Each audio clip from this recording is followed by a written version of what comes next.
Good afternoon, ladies and gentlemen. My name is Anita Nielsen. I'm the Senior Director for Annual and Planned Giving at Toronto General and Western Hospital Foundation, and I'm delighted to welcome you to our Fall Behind the Scenes lecture. We have a very wonderful turnout today on Remembrance Day, and I'd like to thank you all for coming out. It's slightly cold weather today. This past October marked our 25th anniversary. Toronto General and Western Hospital Foundation has partnered for 25 years with our hospitals and with our donors to make groundbreaking research and life-saving care possible. Treatments that were just a gleam in someone's eye were developed here and now are being implemented around the world and saving lives. And that is in large part due to the wonderful support of our incredible donors, such as yourselves. This year, in fact, marks our 5th consecutive year offering the Behind the Scenes lecture series, and we've covered a wide spectrum of topics, from cardiovascular disease and surgical innovation to arthritis and ophthalmology. And before today's lecture gets underway, we'd like to show you a new video that we've developed and in which you may recognize many of our former presenters.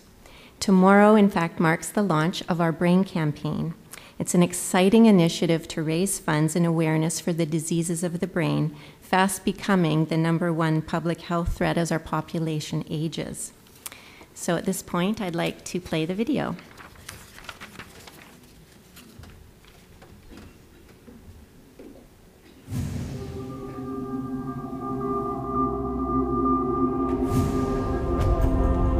The brain, so powerful, complex, yet little understood. And never before has it been so crucial to know how it works. Because in Canada, we face an epidemic of brain disease. Already today, 6 million Canadians suffer some form of neurological disease. Every 5 minutes, someone in this country is diagnosed with Alzheimer's or a related dementia. Every 12 minutes, someone develops blindness or vision loss. Stroke is the #1 cause of adult disability in Canada. Diseases of the brain are a major public health threat, now costing $35 billion a year and counting. We say, now is the time to discover the answers. And we've already started with our groundbreaking research at Toronto Western Hospital's Krembil Neuroscience Center. These are the people, Canada's biggest team of neuroscientists, converting their research into breakthrough treatments and life-saving cures. Our discoveries in stroke are saving lives. Our surgeons perform minimally invasive brain surgery, where patients are awake and up walking the same day. Our cutting-edge advancements in stem cell therapy will one day repair damaged spinal cords. And our vision care team is on the brink of breakthroughs that will make such eye diseases as glaucoma a thing of the past. Our world-first therapies continue to make international headlines, transforming the lives of patients with Alzheimer's. I got back my life, my future, my golden years. Parkinson's,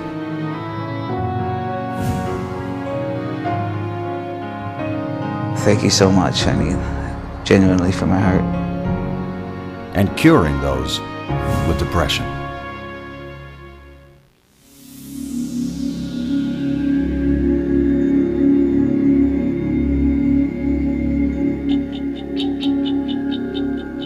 I didn't want to live anymore. There were times where I really felt like everybody would be better off if I wasn't here.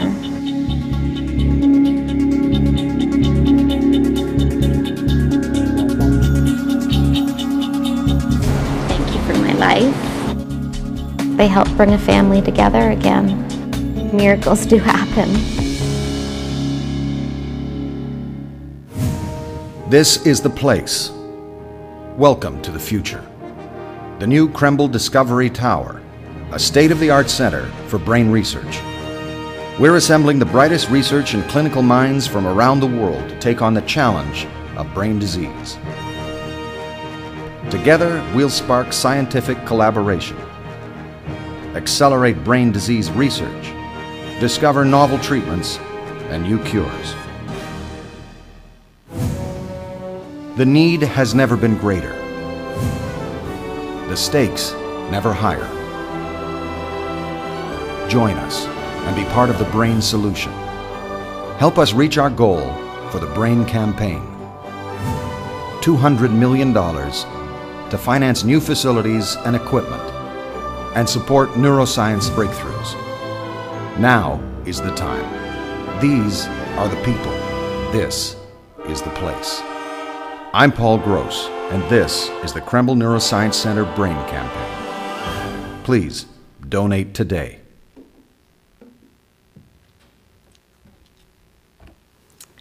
So I think you'll agree that your support has certainly been well spent over the years. Today we're pleased to present one of our foremost neurosurgeon who is a key member of our Brain Campaign team, Dr. Taufik Valiante, and his patient Whitney Goldstone. For those of you who have had an opportunity to read the latest issue of Report on Your Support, which is our donor newsletter, you'll know that Dr. Valiante and Whitney's paths crossed nearly a year ago today when Dr. Valiante performed 2 operations to remove a large lesion on Whitney's brain, and it was believed to be the source of her seizures. Dr. Valiante is a staff neurosurgeon at Toronto Western Hospital, where his focus is on the surgical care of patients with epilepsy.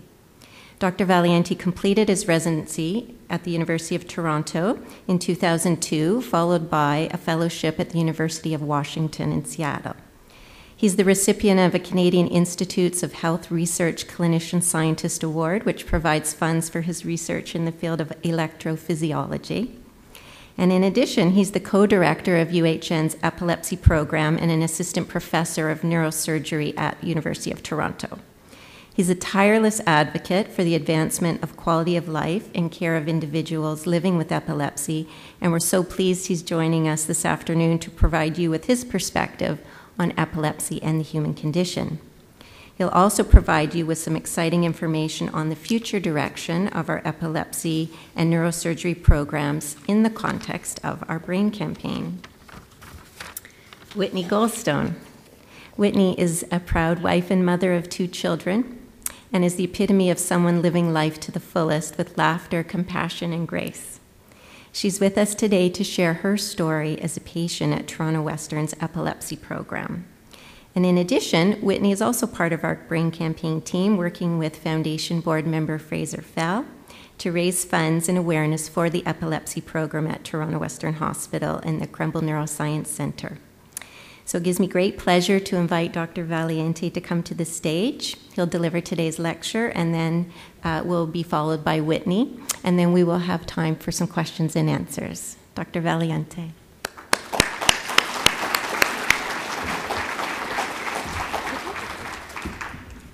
Thank you very much. It's truly an honor and a privilege to be here today to tell you about epilepsy. Today as well, though, however, it is a day of remembrance. And from a neurosurgical perspective, we unfortunately have lost a colleague of ours. Dr. Abguha was a world-renowned neurosurgeon in the area of oncology. So we remember him today as a leader in neuroscience, as a colleague, and somebody who gave back to his community. But we also remember today the end of World War I and the struggles that led up to that ultimate termination of war. And for that, I wear the poppy. And I also wear this lavender ribbon to remember the struggles of people with epilepsy. And today I want to discuss with you some of the struggles that they face, and Whitney will likely tell you a few more. But I also like to tell you about what your donations have done for our program. And I think it's important that you know what we're doing, and I know all of you have given. And from many, many facets, your donations have made such a huge difference. And we're a young program. We're kind of the new kid on the block in regards to being a big clinical program. We've been now in existence for about 4 years and 1 month. But I have a lot to show you, the things that we're doing, and hopefully will continue to do much, much more, with your help, of course. So actually, I like this logo, and I wanted to use it, and it's going to actually be the background of every one of my slides. And I really like it because I want to use it to explain the brain and explain a little bit about epilepsy. And it's the only slide I'm going to have about neuroanatomy. Well, actually, I lied. There is another one.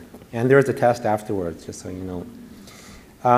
So I like this in that it shows these sort of streams of light coming out of the brain. And for me, when I look at this picture, I think of electricity. And actually, electricity is sort of the currency.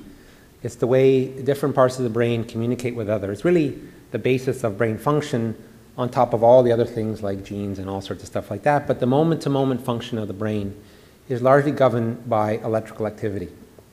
So just as it's so important to normal functioning of the brain, if you have too much of it, it's a bad thing, just like everything in life, like chocolate and fat and stuff like that.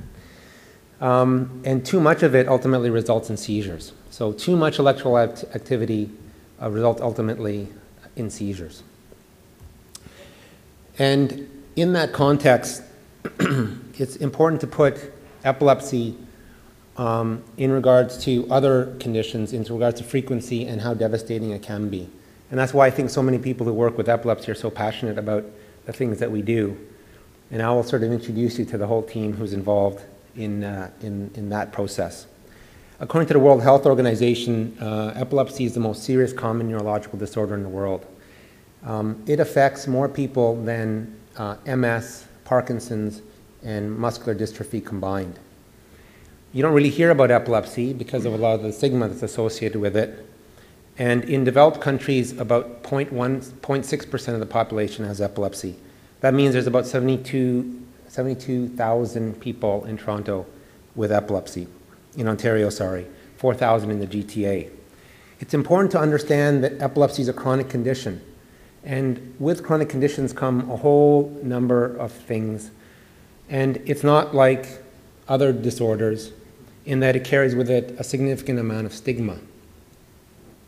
Its impact on the individual is not only biological. We know that the individual is having seizures and there's all this electrical activity that's abnormal in the brain. And we know that's injurious to the brain. But the seizures themselves impact an individual in all spheres of their existence, be it social or psychological. It has impacts in all three spheres, which makes it somewhat unique. It is really the prototype of a chronic neurological condition. It has a very high incidence in the general population, and as has already been mentioned, with an aging population, we're seeing now a second peak or a second increase in epilepsy, and this is in individuals over 65. And this is largely due to strokes and brain tumors. So although seizures are treated in the pediatric age group and certainly in the middle age group, and those are the kind of seizures or individuals that I see, we're starting to see an increase. And so it's even more imperative that we channel resources to understanding what are the causes of epilepsy and trying to try to develop cures and treatments for them. In the early years, a lot of the seizures that we see, a lot of individuals that we see have seizures arising from the temporal lobe, and that really is the bulk of the things that we see from a clinical perspective. The late peak, as I already mentioned, is a result of strokes and brain tumors. I want to discuss with you now just a few aspects of epilepsy and how it affects the individual to give you a more holistic approach, a more holistic perspective on the effects of epilepsy. Epilepsy increases mortality, and I'm going to discuss three different things that it can do in that regard. And we know that seizure freedom, or being free of seizures, actually returns the increased rate of mortality down back to general population rates. So we know that seizures themselves affect mortality, and alleviating them improves that. There's a condition known as a sudden unexpected death of epilepsy. Epilepsy itself is characterized by unpredictable, to some extent, events which people, individuals, rarely have control over. So it's very terrifying. In general, we fear the things that we don't understand, and certainly we fear the things that we can't control. And epilepsy appears that way. And even further then, within that context, people with epilepsy die of what we believe are currently unexplained reasons for which still we require research. This creates a significant amount of fear in the individual, and as you can imagine, a significant amount of fear in the family for that individual. Suicide is rampant in individuals with epilepsy. In overall, all people with epilepsy, they have approximately a 4 times higher risk of suicide. In people with temporal lobe epilepsy, it's almost 25 times that of the general population. There's a number of reasons why we think that this is the case. Largely, one of the problems with temporal lobe epilepsy is that it affects your awareness. So you're not necessarily aware of your environment. However, unlike some other epilepsies, you're still able to move. And so the suicide may not necessarily be volitional or by choice. It may be due as well to accidents. And here we see, and one only would have to come to clinic to see the physical effects of epilepsy, let alone the psychological and social effects of epilepsy. People with seizures, in particular drop type of seizures, where they have absolutely no warning, will suddenly fall. And you can imagine how much force that applies to an individual. So these individuals have very, very severe fractures, skull fractures, broken bones. There's an increased risk of drowning, burns. So doing daily household things are not possible because of the fear of burning oneself or injuring somebody else. So increasingly this condition generates fear, and fear of the things that we just take for granted on a daily basis. Seizures that arise from the temporal lobe actually involve, I did put another anatomy slide there. Huh. It's hard for a neurosurgeon not to give a talk without an anatomy slide. In and around the temporal lobe, there are specific structures that are thought to be involved in how we perceive fear and how we process it in our brain. And when those structures become active, and as I mentioned to you, the way the brain works is on electricity, and if there's too much electricity in one area abnormally, that area can send messages that it's not supposed to send. Some individuals who have temporal lobe epilepsy are sometimes misdiagnosed with panic and anxiety disorders. And actually some people who have auras, who actually can remember the beginning of their seizure, some of them have a sense of fear. And they'll explain to you that there's no specific reason why they get that fear, not necessarily related to the situation that they're in. It speaks to brain function. It speaks to the fact how epilepsy can disturb brain function. But it also speaks to the fact that these seizures, and even if they're not full seizures, but they're the smaller seizures, can be extremely disabling for the individual, because on a daily basis they get these overwhelming sensation of fear or impending doom. In regards to other mental processes, we know that 1 in 3 people with epilepsy have depression, major depression, that require medications. Actually, if you look at data from Ontario, depression rates in epilepsy are only second to people with multiple sclerosis. I've already mentioned sort of the impacts socially, and I want to highlight one, which is stigma, because I'm going to speak to it in regards to some of the efforts that we're involved in here at the UHN in regards to trying to alleviate these aspects, the things that we can control. And stigma is really a two-way street. The individual with epilepsy feels different. They don't have the same life as somebody else. They know they might have a seizure at any moment. So they live in constant fear. It's not something that we all can really, truly ever likely appreciate. But as well, not only do they know that they're different, but people treat them as different.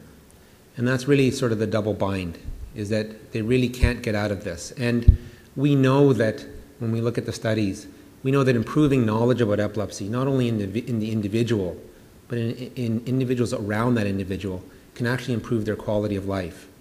So when we start talking about treatments for epilepsy and we start talking about surgeries and various things like that, it's really impossible to divest ourselves from other important factors that affect an individual's quality of life. And those are the community aspects, which I'll speak to as well.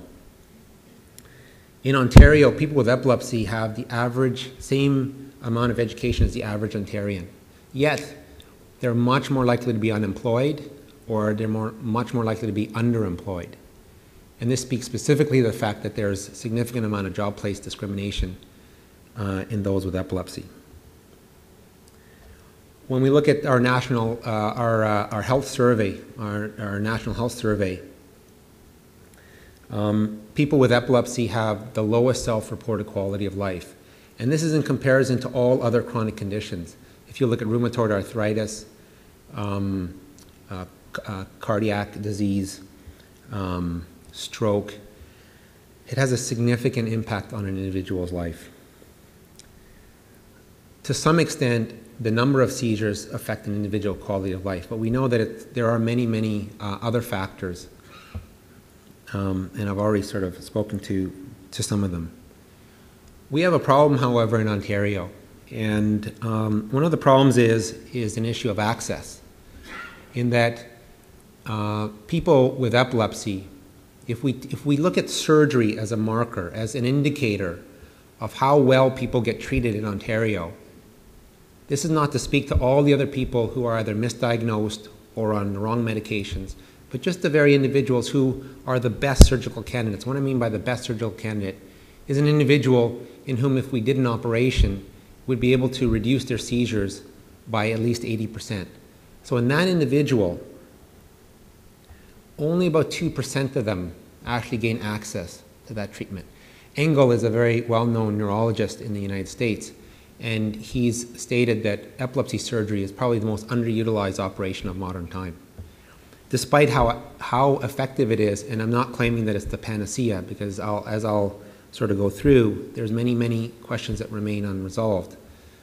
But at least in those individuals where we can make a profound difference in their lives, they simply don't get access. So not only that 2% get access, and given the fact that surgery is so effective, how long do you think it actually takes an individual with this kind of epilepsy to get the right diagnosis and to be offered surgery?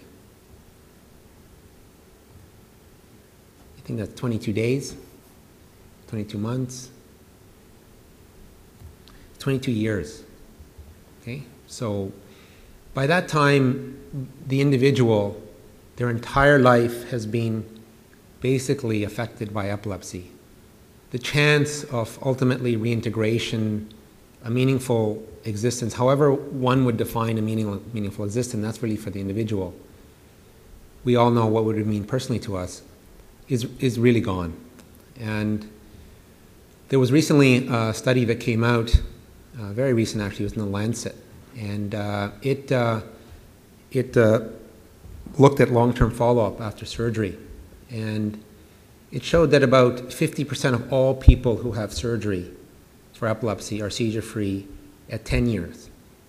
So it was touted as, that epilepsy surgery is great, and but the flip side of it is that 50% of people are not free of their seizures by 10 years. And one very, very important factor is likely the fact that we get to people so late, and likely by that point, so much of the other part of the brain is now able to generate seizures rather than that one little area where it started. So it really is a problem, not only in regards to how many people get access, but how long it takes them. So this was clearly recognized at the University Health Network about 4 years ago, in that there's a significant gap for people with epilepsy. They don't get the same treatment that other people get. They get much less research money towards them, although their condition outnumbers so many other conditions. The color of lavender actually is the color of solitude. And as you can probably start to imagine now, people with epilepsy live a relatively isolated life. They're not the strongest advocates and the strongest lobbyists. So their resources are relatively scarce. So on October 17th, 2007, things changed here. And it's changed for a lot of us here. And we believe, hopefully, that it's changed for others. And we hope that that change continues. So actually, I don't have a pointer, but this is actually a screen capture from a website which we're just going to hopefully be up and running relatively soon. And it's basically a walk through the epilepsy monitoring unit. And you'll see actually right in the middle is the epilepsy monitoring unit. And it's not to say that the epilepsy monitoring unit is central to everything that we do, but from a hospital's perspective and the things that we do in regards to into surgery and a lot of the research that we do is largely driven by this resource, which is the epilepsy monitoring unit. You can think of it like the cardiac care unit for the brain. So individuals come to the epilepsy monitoring unit, and the diagnosis of epilepsy, amongst other things which I'll speak about, involves recording electrical activity from the brain. And this has to be done in a continuous fashion. And we also have to acquire video at the same time to correlate the electrical activity in the brain to the video that we see. So without an epilepsy monitoring, you can't have a surgical program. And as I'm going to show you, a clinical program, strong clinical epilepsy program, drives so many other things. And that's myself on the left there, and Dr. Wenberg in the middle. We both share the responsibility of being co-directors of the epilepsy program. And I suspect for many of you, the person on your right will be no stranger to you, but that's Todd Halpern, who is very important in helping raising some of the money, and obviously, amongst others who are here, Jerry Halbert, who's sitting right in the front here, who we owe so much to in the epilepsy program. So it came about 4 years ago, and so it's about probably about the right time to give you guys an update to let you know what we're doing and what we hope for. I put this slide up actually because it's something Dr. Bryce Taylor would always joke with me about. The epilepsy monitoring unit is referred to as the EMU, and on the right there is an emu, so it's not to be confused with this large Australian bird. And as I mentioned, it is really the focal point for us from a programmatic point of view. It wasn't cheap to build, and when it opened, it improved and increased services for people in Ontario by 30%, which is remarkable for one center to open and to increase services by so much. But when you think of 30% of 2%, you realize that there's a lot of work that has to be done. So at that time, we had a big plan. We were going to fix everything in Ontario. We're going to start with the GTA, and then we're going to go and we're going to fix all of this throughout Ontario. So we came up with a proposal, a very comprehensive plan that was based on specific principles that came out of the World Health Organization and specific concepts of how to really deal with chronic conditions. Because as you likely already know, our healthcare system, at least traditionally, has not really been centered or focused or arranged around chronic conditions. Our hospitals are largely, or have at least in the past, but we're definitely changing very quickly, we're kind of like MASH units. We fix people up and send them out. And unfortunately, chronic conditions are not like that. And so this was a plan that we had developed. It became the national strategy for the Canadian League Against Epilepsy, given its very broad implications and breadth of how it would sort of tackle all the various things that I talked about in regards to the impacts and ramifications of epilepsy. It kind of died in the water. At that time, the Ontario government was divesting itself of fiscal responsibility and created the local health integration networks. So this came around that time, and nobody wanted to hear about a province-wide strategy. But the plan returned very, very recently, and I have a website at the bottom there, which I've asked Brady to send out to all of you because I'm going to ask for your help very, very shortly. well, I'm going to ask you for money and then ask you for help in another way. So if you don't believe me, I took a screen capture here. And very early in 2011, and to the credit of the Ontario Health Technology and Advisory Committee, which is an independent body from the Ministry of Health, they were looking at various forms of diagnostic interventions, and they came across this thing called the magnetoencephalogram. And they were very curious because they thought, this is a really cool device. And then and I'm going to talk about it a bit more, so I'm not going to introduce all the technical aspects at this time. But they realized that it's actually involved in figuring out whether people have epilepsy or not. And then they said, well, why do so few places in Ontario actually have a MEG? I mean, if epilepsy is so common and this is such a great device, why are there so few devices? So then they started to look at how many operations are done in Ontario. And that's where the 2% came from. So to their credit, they figured out that 2%. Recently, the Sick Kids Hospital, with now having on their way a second MEG to justify getting money to run a second magnetoencephalogram, or short form is MEG, and we don't have one yet, but we're getting one, went to them for a proposal, and they said, well, tell us, we kind of realized that only about 2% of people in Ontario actually get surgery.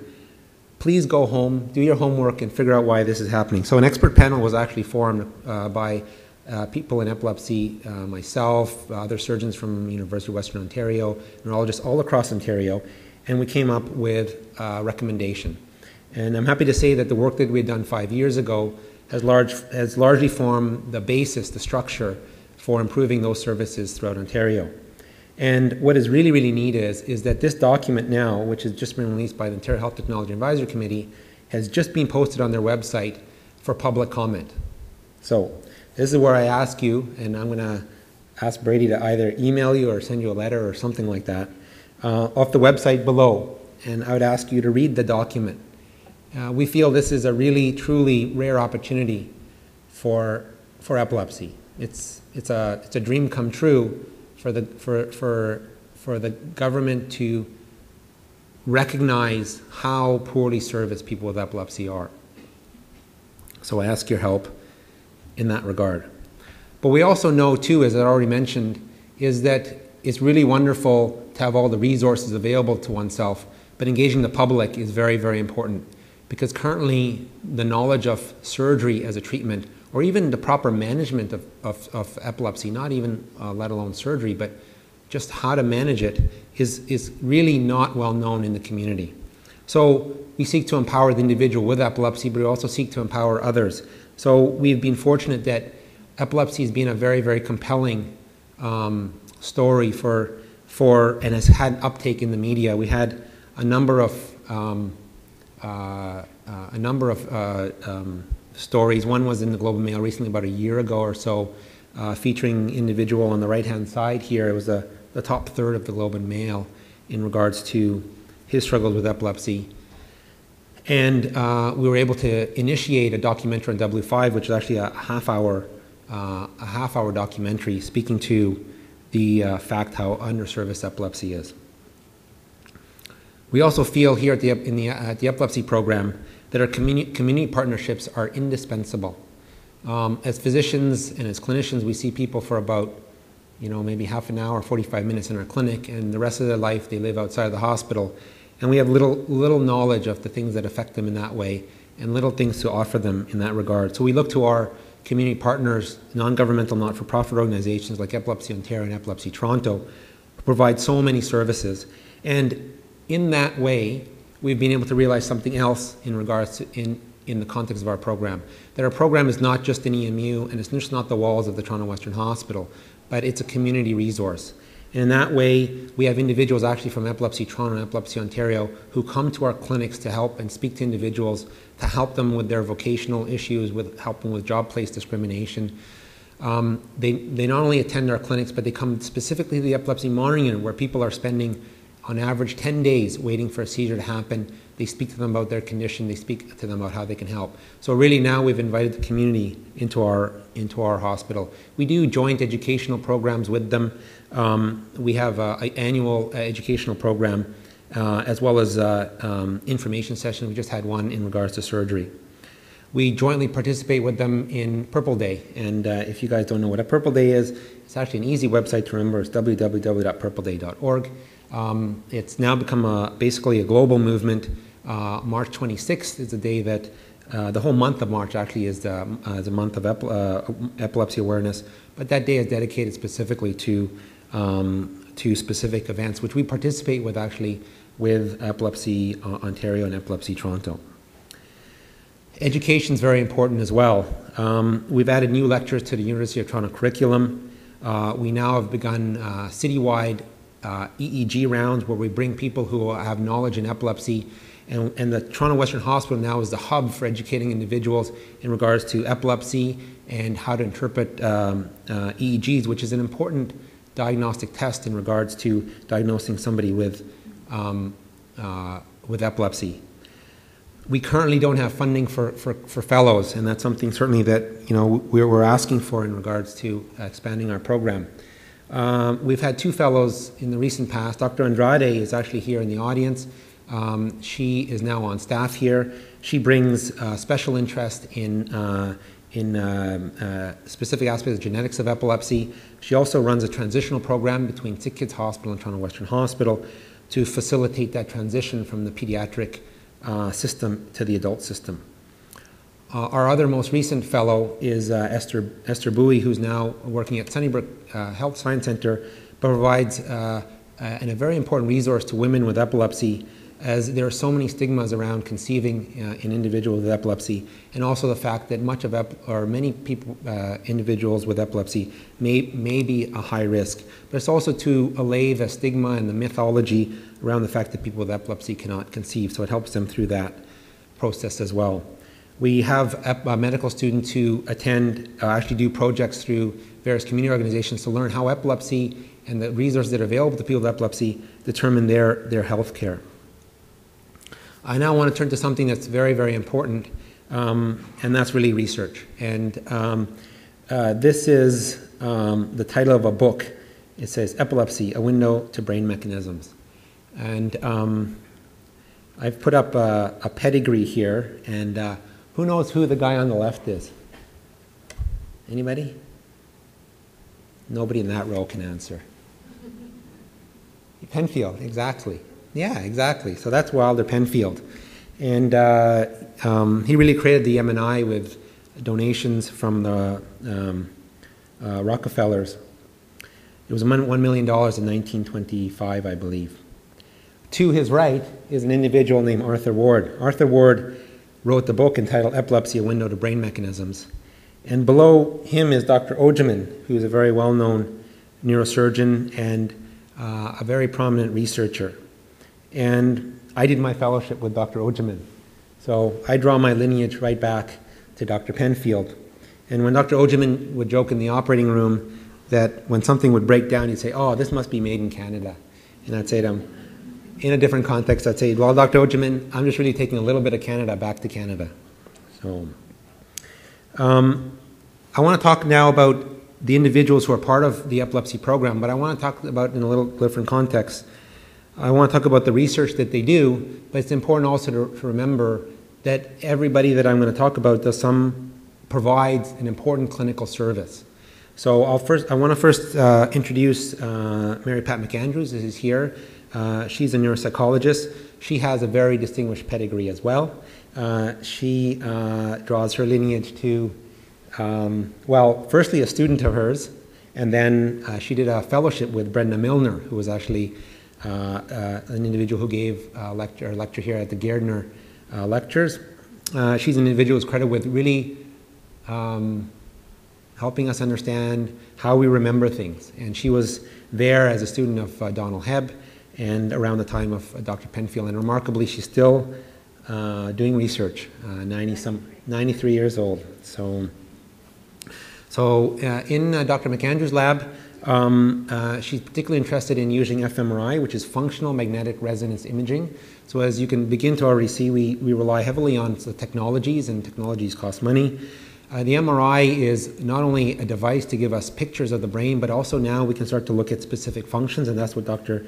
McAndrews does. And she's particularly interested in carrying on the things that Dr. Milner had initiated, primarily in the context of the structures in the temporal lobe and memory. And I just want to highlight a few things in regards to the research that she's doing. I don't expect myself necessarily to understand all this, but certainly don't expect you to understand all this. But the point of this is that it's something that I mentioned earlier, is that although seizures may start in one specific area of the brain, they have a very, very widespread effect on the brain. And this slide basically shows is that although people have seizures coming from one side, a specific type of memory, which is autobiographical memory, is affected. And not only that is that the networks, the neural networks, so we now come from the community networks, now we're into the neural networks are disrupted. So although epilepsy seizures can start in one area, it has a widespread effect on the brain. And these are things that we can measure with MRI. More recently, in her laboratory, she's shown that not only are widespread networks affected, but actually the temporal lobe, which is diseased, fails to communicate properly with the remainder of the brain. And in this context then, we're always looking for ways of making surgery safer. We're always looking for tests that we don't have to do invasively to prove whether or not surgery will be safe or not. And oftentimes when I operate, I can't really use we in that context, I think when I operate, then the concern is, as a program, however, about the individual's memory. And we do have certain tests. The one test which we use sort of as our gold standard is actually an invasive test where we have to put a catheter up, so we actually ask our interventional neuroradiologist to perform that, and it has a risk. It has a risk of a stroke. So with this previous data, and now with other analyses, hopefully we may have now a test for which we can actually predict whether or not a person will have a significant memory problem after their temporal lobe is removed.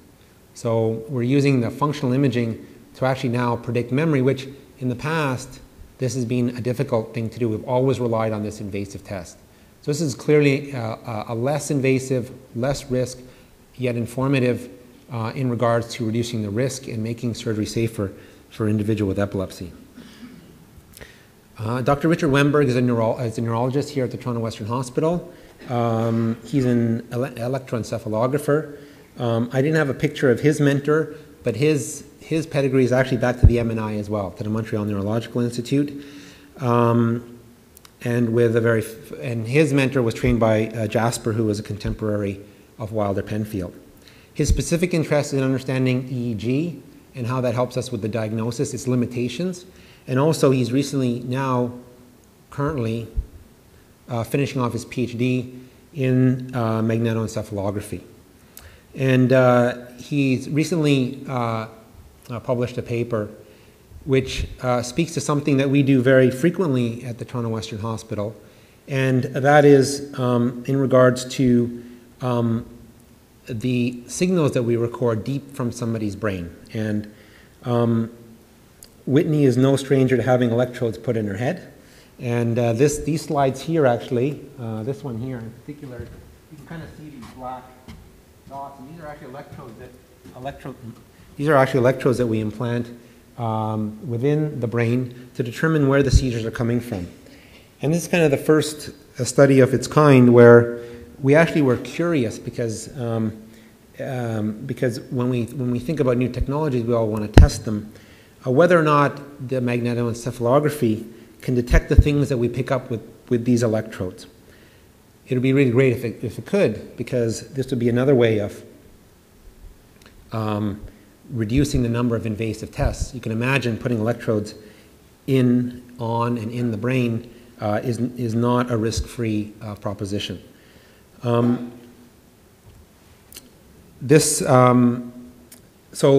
this is how clinical programs, this is how an EMU, for example, drives clinical research. in the absence of a clinical program, this sort of research can't be done. So we cannot push the envelope on our technologies. We can't understand what they tell us or to improve upon them unless we have large clinical programs. So the conclusion of his paper wasn't that favorable, but obviously more research needs to be done. And in that regard, the Toronto Western Hospital will be looking to have its own MEG. All this research is actually done at a MEG that's at Sick Kids Hospital, but it's really high time that we're able to do these sort of things in-house and to really push the field. Dr. Peter Carlin is a neurologist as well. He runs a basic science lab. His particular research interests arise from being able to record from brain tissue, specifically animal models of epilepsy. He's interested in seizure mechanisms, both from the cellular perspective and the network perspective. He's a full-time epileptologist as well, just like Dr. Wenberg, so is very involved in clinical practice. And you can see how in our program that we have this continuous sort of path for knowledge that comes both from the clinical aspect of things, because the individuals who participate in individual clinical care are also doing research. So he wanted me to put this list up. It's too small to read, actually. I can't even read it from here. So his interests are cellular physiology, epilepsy. He also has an interest in how low blood sugar causes seizures, and very interested in being able to classify brain states. And I want to speak to that. I'll speak about that a little bit in regards to my interest as well, in that we're increasingly realizing that there's specific kind of signals that we get from the brain that may suggest specific disease states other than epilepsy. So we can start to use research that comes out of epilepsy research and apply it to other fields like schizophrenia and depression. I just want to highlight the one paper at the bottom here in yellow, and I think it's a really cool picture. It's not too accurate though, unfortunately, but it's kind of neat. This is some work that I've done in collaboration with Peter Carlin, and this is we've actually described a novel mechanism by which the brain actually flips into a seizure, and this had yet not been described. And basically, this slide shows this big neuron here. This is its cell body, and this is actually a little terminal here. And this is the terminal of another neuron that's communicating with this cell. And there's two kinds of terminals in the brain. That's really a simplification, but for this talk, there are going to be two types. And one causes excitation in the brain, and one causes inhibition in the brain. And I'm not going to go through the data on the left, but basically what we've shown is that despite many, many years of thinking about how there's all these complex kind of effects on populations of cells, and other things, we've actually shown a relatively simple mechanism in that what happens is that in this little synapse here, and actually that's not the way a synapse communicates. Actually, the synapse here, it sends little particles of neurotransmitter, little packets, and they sort of touch the cell here, and the cell responds to that. So it's not actually like electricity jumping from one, it's actually little packets of neurotransmitter. And actually what happens is that this terminal here just runs out of inhibitory transmitter. So this opens up a new potential target from a pharmacological perspective on how we can try to target these specific regions within the brain, these specific structures actually, to try to see if we can prevent them from running out of that inhibitory neurotransmitter and hence stopping the transition or the step into a seizure. My specific interest is in brain rhythms of all fashions, and we have different brain rhythms while we sleep, while you listen to a lecture. If a loud noise goes off, that will generate a specific rhythm. And it's increasingly understood that rhythms in the brain likely carry information. And increasingly, we're finding through all these various techniques, either it's the fMRI or the magnetoencephalography or EEG, that these rhythms are disturbed. We've known for a long time these rhythms are disturbed in epilepsy, but we also know they're disturbed in other diseases.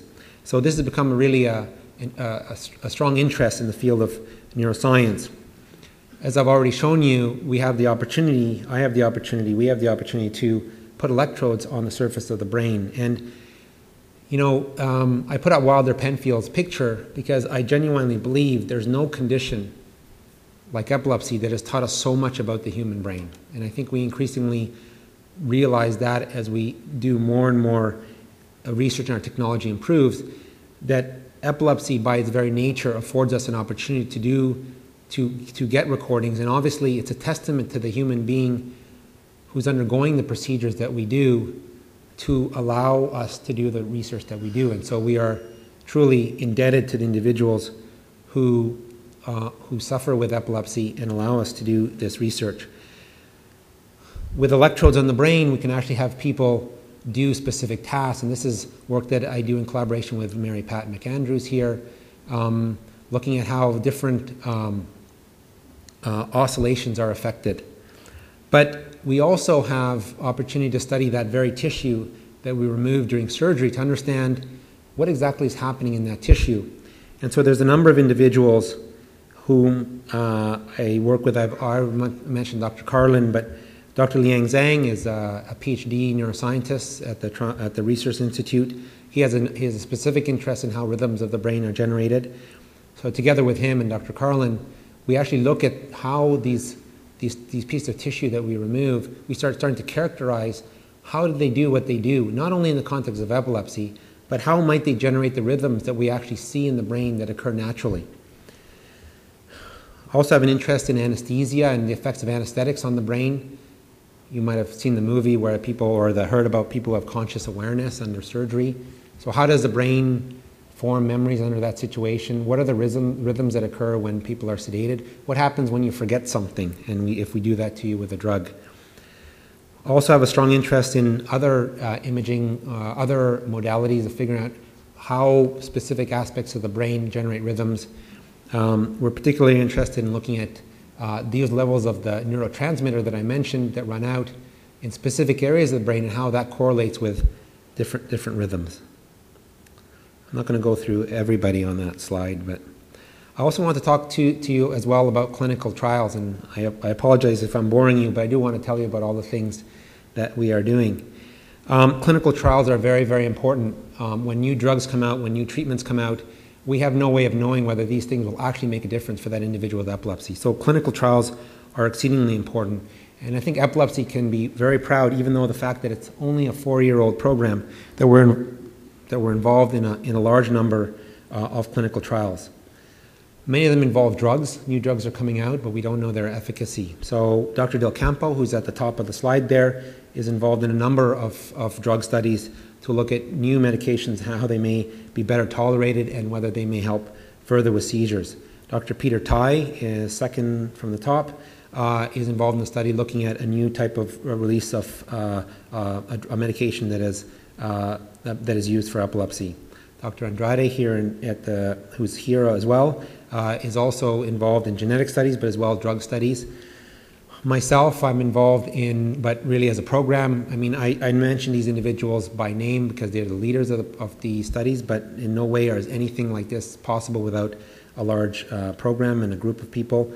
I'm involved in a study looking at whether or not radiosurgery, which is actually a high-dose radiation treatment to the brain, can actually stop seizures in the temporal lobe, and comparing that to the typical type of surgery that I do. We're the only Canadian site. Well, we're still struggling with our research ethics board, but we'll get there. We're the only Canadian site, and we're the only Canadian site really for two reasons, but they actually boil down to the same reason. Firstly, because we have a gamma knife, and that's because of a donation and the gamma knife that sits at the Joey and Toby Tannenbaum Gamma Knife Radiosurgery Center. So that's donations, and we only can do it because we have a relatively large epilepsy program. So for those two reasons, and obviously the money that has been donated, can we participate in such research to see if there's alternatives to doing the kind of surgery that I do? Dr. Lozano, who I'm sure is no stranger to you, was involved in a study looking at whether deep brain stimulation can help with people with epilepsy. As well, however, as I've already mentioned, there are other techniques, and I've had a sort of a difficult time classifying them, but I'd sort of put them under non-medicinal or non-surgical interventions. And these speaks to aspects like diet, and we just actually completed a study here on something called the Atkins diet, which is a specific type of diet to try to reduce seizures. This was conducted by Dr. Peter Tai and Dr. Del Campo. We're as well undertaking, and hopefully the RAB won't be so obstinate as they are with our other trial, in regards to interventions that are traditionally put under behavioral therapy approaches, but I believe, and the individuals who began this program called the Andrews Writers approach also believe that this may have positive effects. Whether or not ultimately it does, that's why we're here. We're going to put this to the test. So, and only can we do this because we have an epilepsy program which can support such type of investigations. It's also very, very important to identify the individuals who are the undergird of the things that we do. Nat Champur on the top there, for his many hours of sitting with me in the epilepsy monitoring unit as we map out somebody's brain in detail, 4 or 5 hours. And he doesn't have to be there with me to do that, but it's really appreciated, and I can't do it without him. And Nina Politzer, who's an epilepsy nurse, who is supports, runs so many of these drug trials, but is such a huge support for people with epilepsy. Her phone is always available for the large community that we see. In fact, we have about 2,000 people who come through our epilepsy clinics every year. I think, however, this is just the beginning for our program, and I think this is why it's very, very exciting to be part of the UHN, to be part of the brain campaign, because I think there's so many things yet to be done. We know we're not going to be able to fix everybody's seizures, particularly at this point in time. We therefore need to find new ways. We have to find new ways to make our treatment safer, to find new ones, and find new ways of helping people manage, because we don't like to admit it, but sometimes maybe we're not going to find that magic bullet for everybody. But as you saw in the video, to do this truly, we need to understand the brain. So as Arthur Ward had so prophetically stated, that epilepsy is an opportunity for us to understand the brain. And we can do this from all facets of how epilepsy affects individuals. But this only comes about by research. The model on the left-hand side is how we see how epilepsy affects individuals, and you've already seen that before. On the right is another model, which looks almost identical, because I ran out of creative ways to draw things. No, I wanted to make it the same because it really shows the interdependency of all the things that I've talked about. You can't have strong research without a strong clinical program. For that, we have the epilepsy monitoring unit, but we're only taking care of 2% of the people out there with epilepsy. So one day down the road, we'd love to see a bigger clinical program, but we also need to do lots of research. You can't do research without a strong clinical program. The individual remains central to all of this, and ultimately our ultimate goal is to help that individual. Their bravery, their struggles, we hope to help them with, and we're always grateful that they help us with the research that we hope will help them and others. We realize that epilepsy doesn't exist within the hospital, it exists outside in the community, and we know the quality of life is so importantly determined by not only the things that we do and the drugs we prescribe, but the environments these people live in. And so no solution, at least I believe no solution here at the UHN would be complete without all these sort of things coming together. For this, it requires a number of resources. We need people, we need equipment, and we need facilities. You've heard about the brain campaign. Epilepsy is part of the brain campaign. We need fellows to help drive the research, to go out in the community and help others. We need chairs to retain scientists to do innovative research in epilepsy. We need equipment, either to make our fMRI research, to push our fMRI and our MEG research, to push the envelope on these things, or to bring innovative cellular techniques like optogenetics, which we don't have yet, here to study the detailed cellular causes of seizures, of rhythms in the brain. We also need facilities as well. You can't do this in a vacuum, and for those of you who visit the Western, you'll see the Krembil Discovery Center going up. And that not only does it provide facility and resource, but it provides an environment for cross-pollination, just like, unfortunately, we have a dwindling bee population, but just the way bees populate and cross-pollinate other flowers, the same kind of cross-pollination can occur in these type of institutes. So we need that fertile ground to drive research. And most importantly, we need you. Thank you very much.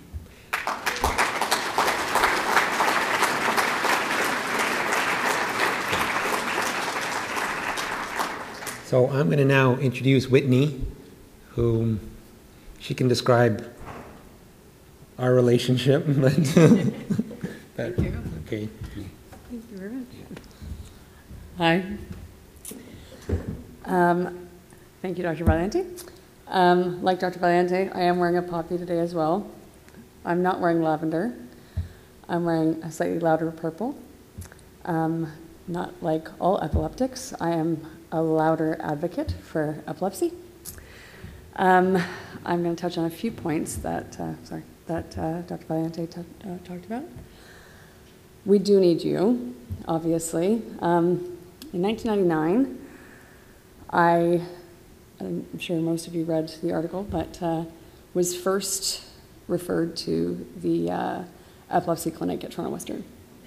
I had my first tonic-clonic, my first big seizure, my first grand mal seizure, if you want to call it. And my father, I live in Newmarket, so in Aurora. I was sent to South Lake, and my GP referred me to a neurologist, and my father said, no, and he called Dr. Charles Tatter. And Dr. Tatter, who's a neurosurgeon at Toronto Western at the time, still is, he might be here today, I'm not sure. He gave a referral to Dr. Wenberg. And my first meeting with Dr. Wenberg went something like this. My mother and I went into his office, and he said, so Dr. Tatter is your neurosurgeon? And I said, no, he's a friend of my dad. Oh, so you just used him to get your foot in the door? And I said, yes. And he said, good, because you wouldn't have gotten in otherwise. So that's how I ended up at the epilepsy clinic. And it's a good thing, too, because I've been there now since '99, and I wouldn't want to be anywhere else.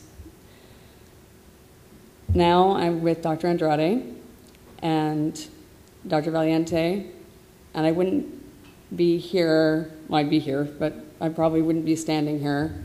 A year ago, I had my first surgery. So I am now seizure-free as of November 25th, a year seizure-free. But before that, in October, I was in a wheelchair. Dr. Valiante mentioned people who, I didn't have temporal lobe epilepsy, but I did have these drop seizures where I would just fall without warning. I had two small children at the time. One wasn't even a year old. She was just over a year old. And I couldn't cook. Nina Politzer, who we mentioned, the epilepsy nurse, said, no knives, no cooking, don't do, nothing. No picking up your daughter, no changing her diapers, nothing, because I would just fall for no reason. And many times I hit my head. Dr. Andrade took me in when I was pregnant. I remember I fell down the flight of stairs, and I had to have an MRI to see if there was anything wrong. And there were a number of times that these would just occur, and my husband was finally, I remember reading, my mom gave me Michael J. Fox's autobiography, his second book, and he said, sometimes when you're disabled, you have to put your vanity out the window. And my mom said, would you please wear a helmet? And I resisted, and finally I read this part in the book, and I said, fine, I'll wear a helmet.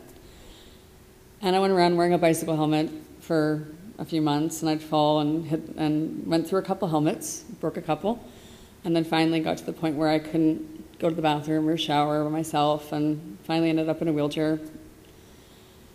And my quality of life, I remember the QOL, you know, the quality of life really went rapidly downhill fast. And we were on 5 medications this time. We were trying everything we could do in the EMU, and I turned out there was a possibility for surgery. But still, even after I met Dr. Valiante, there was we're not sure, we're going to run the tests, meet Dr. Ganders, we'll do all the MRIs, do the MEG at sick kids, see what we can do.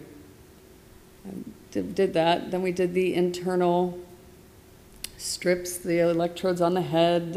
I remember my parts, the grid was held at customs, so surgery was moved back a couple days, and everything was just, okay, let's see. And I didn't really expect it. We just my husband and I were thinking, we'll do the investigative surgery, but I'm probably not going to be able to have the surgery. It's probably just going to be, you know, we're just going to have to go home and do the best we can. And my husband turned into my carer, and my kids, taking care of the kids as well. And I was used to just not really being able to pick up my kids and play with them. And my son was holding my hand during seizures and watching movies with me in bed on Sundays. And then Dr. Valiante walked in on Monday night and said, okay, we can do the surgery tomorrow morning at 8. And it was, okay, but you might lose your paralysis in your left side. But, you know, we'll deal with that, but I don't think so. I was like, okay, my kids are running around, my father's there, Richie, my husband's there. And then we decided, okay, let's just go for it. Let's just see how we do. And I woke up the next morning after the surgery, and Dr. Valiante was standing there, drenched in sweat. And he just said, can you feel that? And I was, my left foot, yeah, can you move? Yeah, okay. And just everyone, my whole family was there, everyone's huge smiles, and haven't had a seizure since. So I want to thank everyone here in this room. We do need everything, and we have gotten so far from where we started. I mean, Dr. Wenberg started with 1 bed in the EMU 20 years ago, I believe. And the MEG at sick kids, which at the time they were doing, I think, 1 adult per month. And we need the equipment. I mean, the beds still at the EMU, I think there's only 5, and I think now, I mean, I'm spending all my time trying to be an advocate and raise some money, and I'm getting out there and spreading the word of what can be. And I know that not every case is a success, and I know that I can have a seizure tomorrow, but at least I've had a year with my kids. And I've been able to pick them up at school and, you know, change diapers. I know that sounds completely ridiculous, but no one wants to change a diaper, but I do. And it's just been wonderful to get that quality of life back and be able to actually walk, you know, up a flight of stairs or go somewhere by myself and even take a bus. And it's been amazing.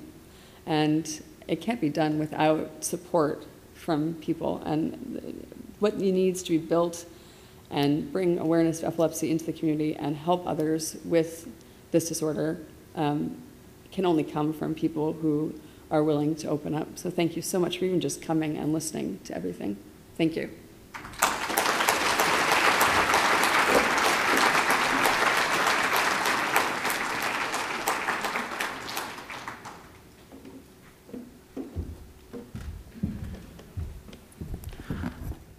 We're running a few minutes late, so I hope that you can stay a little bit longer and we can do some questions and answers.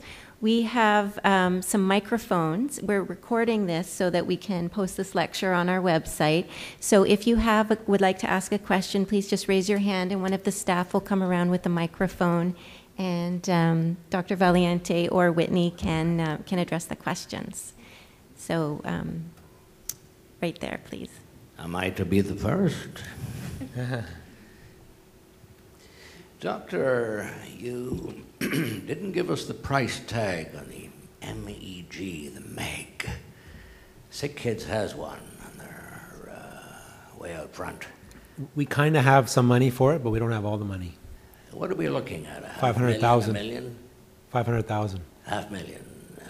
Okay, yeah, it's a number everybody can get there. mind around. I should have said 1 million then, eh, Jerry? But I just don't learn, eh? It's 3 million a machine, though. But the machine itself is 3 million. 3 million a machine. Yes. Okay. Now you mentioned 22 years is the wait period. Yeah. You mentioned getting ahead of the curve. I assume that the MEG, if you had one, and you will get one, and you will get it sooner than later, because we've all got a belly up to the bar.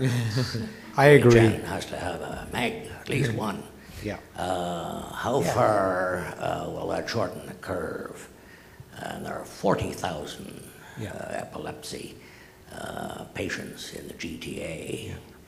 You mentioned during your presentation, and I thank you for it, very illuminating, that Sick Kids sees 2,000. We do. Oh, you do? We do. 2,000 patients a year.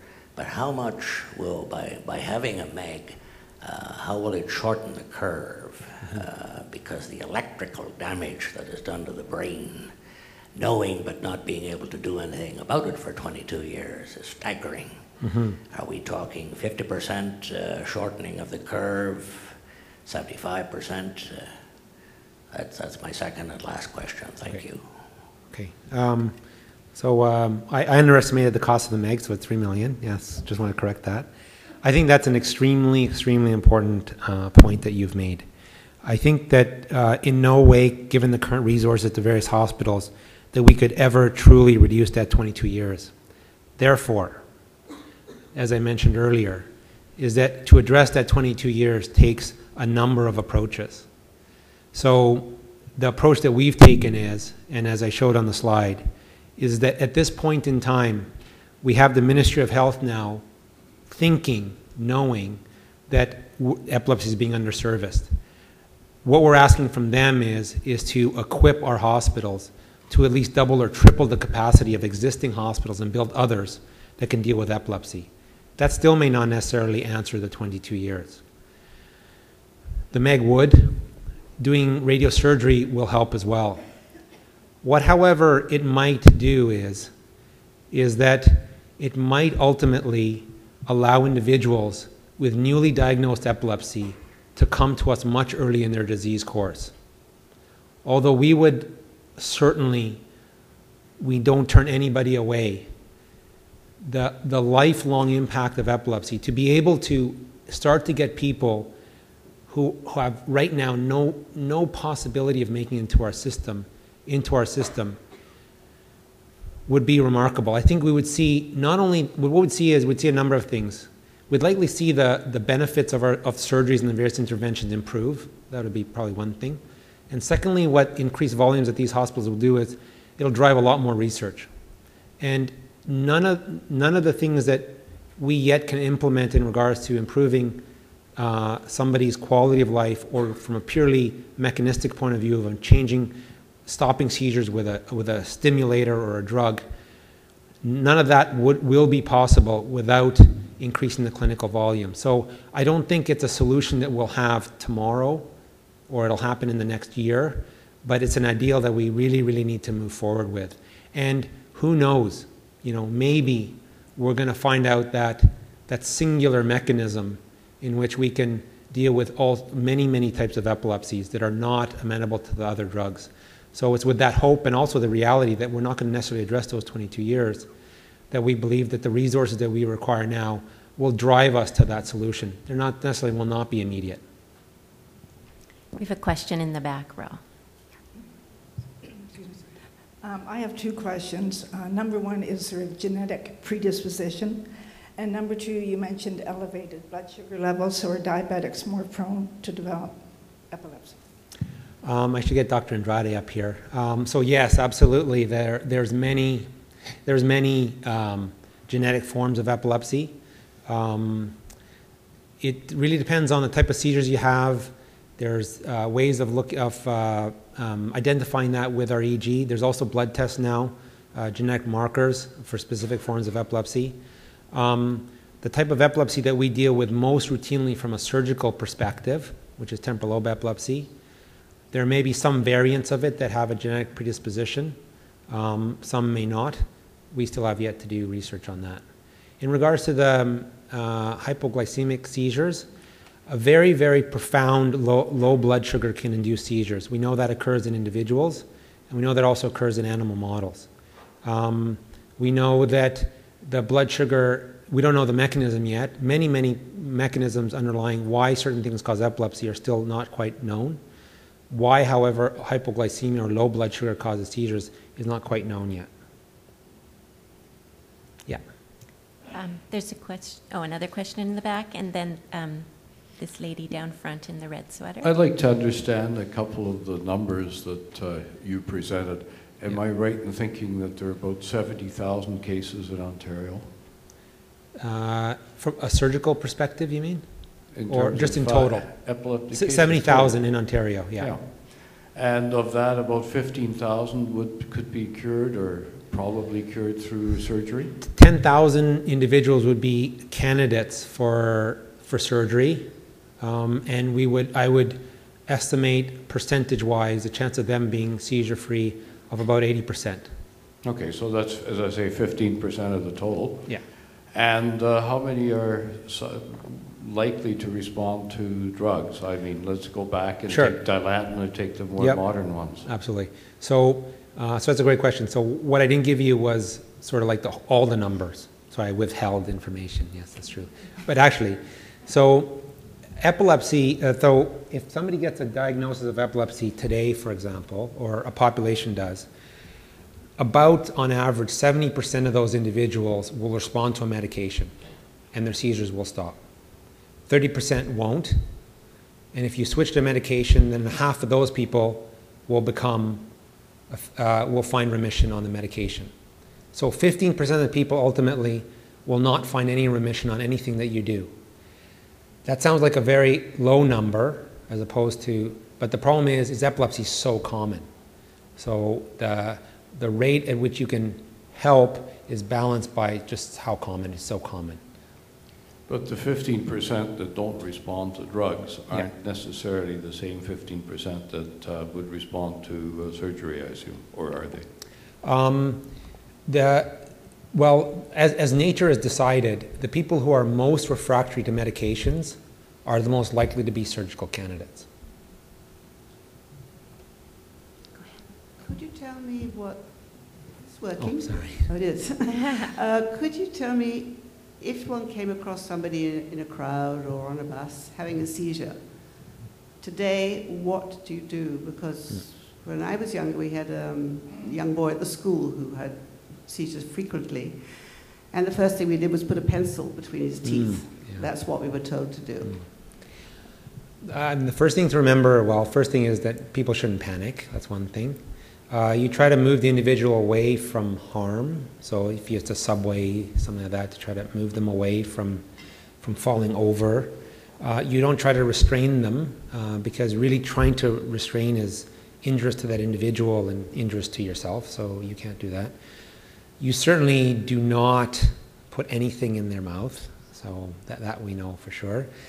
People with epilepsy do not swallow their tongue, so there's no concern about that. Most of the time, the seizure will be self-limited, most of the time. However, if it recurs or it happens for a prolonged period of time, multiple seizures over time, then one should call the EMS.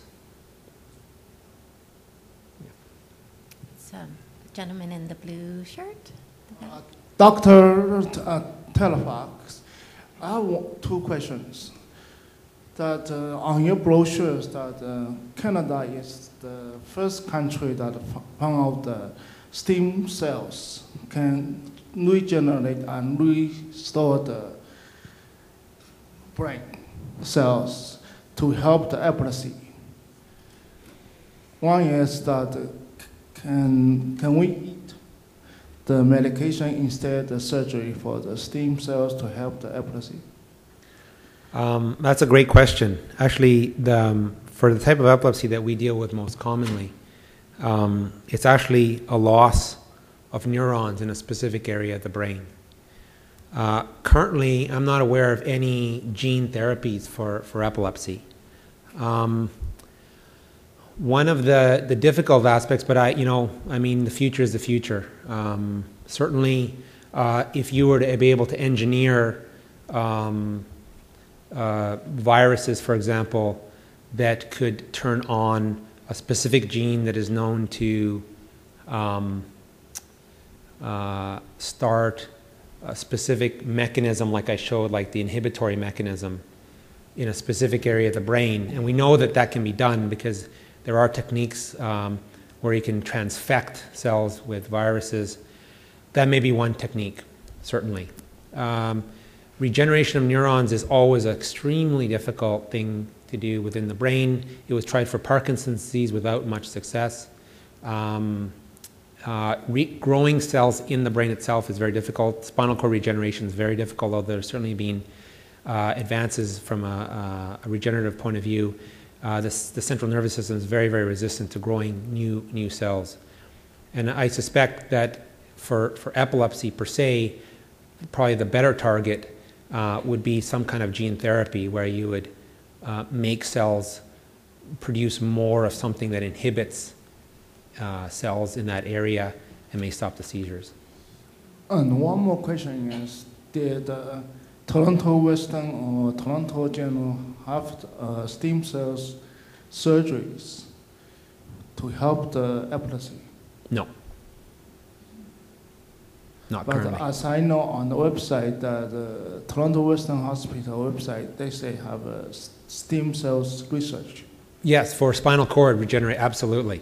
So that's a very active, that's an extremely important active area of research for spinal cord regeneration. Okay, thank you. We have time for 2 more questions. I believe we have one here and one right there. Okay, we'll start here. Okay. Thank you. I've got my purple wristband on. My nephew, who's 8, has epilepsy, very severe, drug resistant. Our reality right now is he was diagnosed at the age of 3. He's 8 now. He sees a specialist every 6 months, and he's not seizure-free. Mm-hmm. So my question is threefold, actually. 1, the money we give today, when do we start seeing an improvement based on it? Your best guess. I know you can't know. Secondly, what can we do now to improve quality of life? And are there resources for people? For instance, I put on events so that people with conditions like epilepsy that are high stigma can come and be in a welcoming environment. Mm-hmm. I'm very concerned about things like strobes, lighting that can trigger seizures, creating a safe environment for people with epilepsy. So where are the resources for that as well? Because that would be very helpful. Mm-hmm.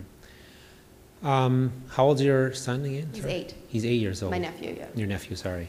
In regards to what can be done, at the University Health Network, I mean, there's a separation in services. So Sick Kids does this, the children up to 18. Sick Kids now. Yeah. So we don't see people until they've sort of graduated So the realistic answer is if you gave us money today, unfortunately, we can't directly take care of your nephew. That would be done at Sick Kids until he's an adult and graduated from there. Whether that money will make a difference, I think everything makes a difference. It's really difficult to say that when something like this, when money that you give now will make an ultimate difference. I can't answer that question. I think in regards to what to do now, and obviously I don't know the details of your nephew's epilepsy, what investigation, and I assume that since he's been at Sick Kids Hospital, he's had a rather extensive investigation. And as I mentioned earlier, it'd be great to sort of paint this picture that going to fix everything and do everything, and we might not be able to. So I mean, the things that you do, the events, for example, are things that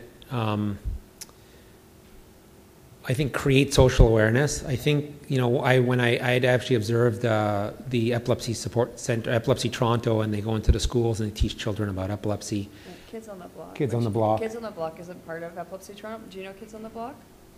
We're in, so we work with Epilepsy Toronto. That's our beneficiary for our events. Okay. But that far north, it's very hard. Where are you? Well, the school is in Vaughan. All right, so you're Epilepsy York Region? Yeah, but I work with Epilepsy York Region. Okay, so maybe you and I can talk afterwards, and we can talk about what we can do in your community and things like that. I'm a representative for them, so. I think the one other thing to mention, and I kind of didn't mention, that's great, thanks so much, Whitney. See, it definitely takes a team. One thing I did mention, which is something that I've become quite enamored with, and we have yet to put it to research, and so we're always looking for partners in this, and is that, oftentimes we think that epilepsy or seizures themselves are precipitated, or they happen in the absence of things in the environment. And we clearly know, though, that there are specific stressors and patterns in an individual's life, and there are specific approaches for that, and I mentioned, the Andrews-Reiters approach as potentially something, not as a panacea, obviously, but as a very, very proactive program for that individual. Now he's only 8 right now, so they have equivalent types of behavioral therapy things in the pediatric age group as well, to identify all those sort of things in their environments that are potential triggers. So I think that those are other potential avenues. From an awareness and fundraising point of view, if you want to help us raise awareness, that's wonderful. I think there's many things that we're doing here at UHN, but always to be able, and I mentioned the other thing too was that website that OTAC has put up. I think that's so important, because we know, even just channeling people to the right level of care is so important, and getting them connected to community support, which is actually part of a recommendation to OTAC as well. Okay, we had one more question. It's the woman with her hand up in the dark. Oh, sorry. Okay. It's a pleasure to meet you, Doctor. My question is rather personal. I am was successfully operated on 20 years ago with right temporal lobe epilepsy, and went through everything and can relate to pretty well 110% of what you've shown us today. Thank you. My question is along the medication route. What after effects, of anything, of prolonged anticonvulsant use, particularly during the 70s, of phenobarb, Tegretol, and Dilantin in 1,000 milligram daily doses, would that have on a person's body? Like 20, 30 years down the road, I'm coming up with different problems, wondering what do I attribute it to? And I did carry 2 children to term, and wondering how much of that medication was passed through the placenta, absorbed by the fetus, and subsequently may now be turning up in my adult children. Are your children well? One is marvelous. One has some, again, neurological problems that I have felt guilty over contributing it to my medical use. I mean, we know that Dilantin affects fetal development, in particular brain development, and we know that there's a higher incidence of neural tube defects. So the relationship between neurological damage and medication, likely overblown, but clearly it's there. I don't know exactly what your son's neurological deficits are, so it'd be difficult to extrapolate to Dilantin or whether or not it did that specifically. It doesn't seem to be intellectual. It seems to be more along temperamental lines. In regards to long-term effects of Dilantin, from what I know, and maybe actually, Danielle, why don't you come up and maybe get... Okay. Can you give her the microphone?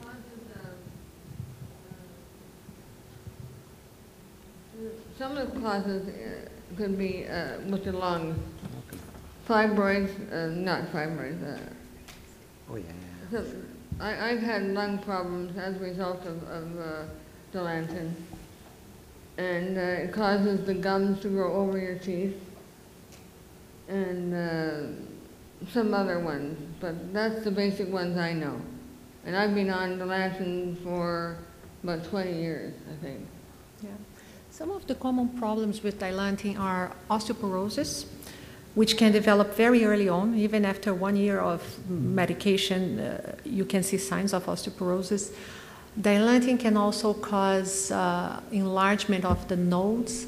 So you have a disease that looks like lupus in a way. So people have enlarged nodes and muscle pain. Dilantin can also cause, one big concern that we have is that it can cause some changes in a part of the brain that controls balance. So after many years of Dilantin, it can affect your balance. And that's something that cannot be reverted after you stop the medication. So we are always trying to switch Dilantin for some of the other medications. I'm on Dilantin and phenobarb. Okay. So phenobarb can also cause, phenobarb is a medication that can also cause osteoporosis and... I don't know that. Yes, and all the medications, or most of the medications that we use to treat seizures, they cause a slowing in the thought process. So people tend to, they have more difficulty to absorb new information, and sometimes they have a slower time to react. So there are several side effects to the what we call the old medications. There are a new class of medications which has been available to us for more than 15 years now, and we still call them new. They have less severe side effects, but they also have some side effects. So we still need more medications that would treat the specific type of seizures without side effects. To this date, we don't have a good drug that can treat seizures without side effects. So all of them still have some. Thank you. Dr. Valiante has kindly agreed to stay a few minutes afterwards if any of you have specific questions that you'd like to ask him. And so this essentially concludes today's behind-the-scenes lecture. I'd like to thank both Dr. Valiante and Whitney for a really inspiring presentation.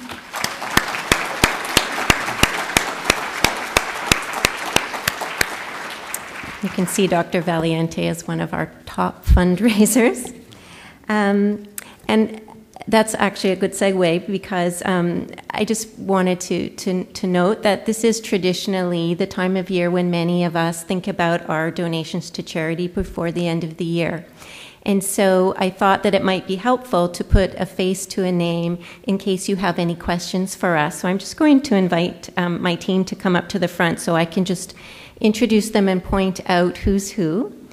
Just come right up so everyone can see you. So Rebecca Valente, many of you will have spoken with Rebecca on the telephone when you're RSVPing.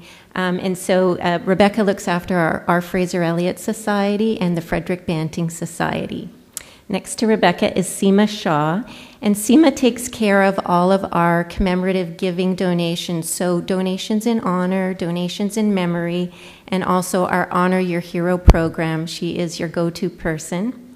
Next to Seema is Tom Loudon. Tom looks after our community partnerships. So for example, if you have an event that you'd like to organize to benefit the epilepsy program at our hospital, Tom is someone that you can speak to about that, and he also organizes all of our employee giving. Brady Hambleton, Brady looks after our mail and phone programs. So if you receive anything and you have questions about it, please don't hesitate to call. Robert Windrum and Emelita Irvin look after our leadership and our legacy giving programs. And way in the back, I'm going to ask Stuart McBurney to stand. And maybe you can come to the front, Stuart, just so everyone can see you. Stuart actually is working on the Brain Campaign, and he looks after our movement disorders and psychiatry program. And he would be an individual if you have particular questions related to the epilepsy campaign. And of course, you can also contact me if you have any questions for anything I haven't mentioned yet. So I just would like to once again thank you all for joining us today. It's always a pleasure to get to talk to our donors in person and meet you and find out what you're interested in. And we'd like to wish all of you a happy and healthy holiday and look forward to seeing you again in the new year. So thank you.